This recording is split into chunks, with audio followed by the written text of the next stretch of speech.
die premier is op pad na hierdie skool toe. Hierdie skool is in een van die areas waar ons 'n hele klomp jong mense se lewens wat verlore gegaan het as gevolg van gangsterisme en geweld.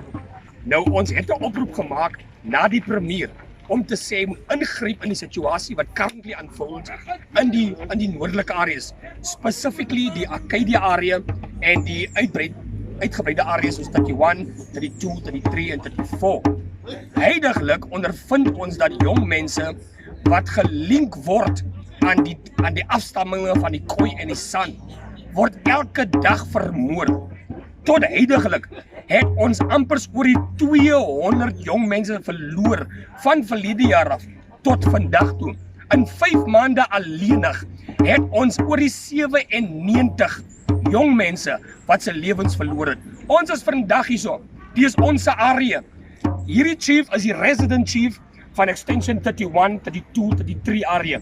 Hierdie chief is die resident chief in hierdie area hierso.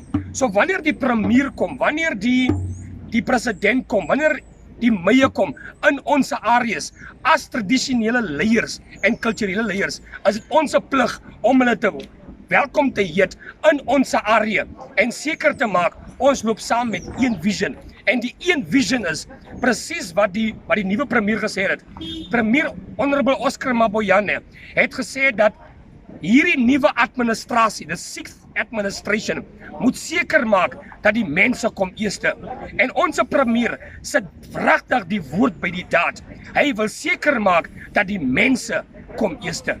Ons gaan op die 18de van July, gaan ons in die territory, waar daar so baie skietery plaasgevind het, gaan ons die Mandela Dag, gaan ons daar vier.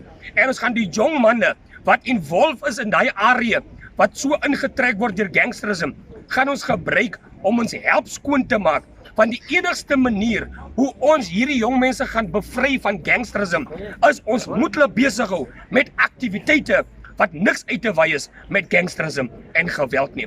So die premier, ons het hom gevra, hy moet asseblief 'n plan maak dat ons jong mense, specifically in die areas waar gangsterisme so seevier, ons wil in die spesifieke areas, ons jong mense in werke kry, is belangrik vir ons jong mense, en vir hierdie ons premier wat ons so groot respek voor het, om te luister na die kreet van ons jong mense, en die jong mense se kreet is, ons wil werk hê.